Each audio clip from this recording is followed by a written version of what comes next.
thousands of parents are starting to realize the profound impact of investing in their children learning how to code, because they realize that coding is an essential skill for future success. And they're right. Coding is among the top 10 skills for 2025. That's only 5 years from now.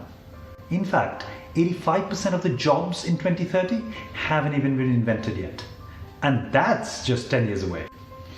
And if you think that's debatable, what's not debatable is that we consume tech all the time. Contactless cards, Netflix, YouTube, deliveries at the click of a button, you name it, without really understanding how it works.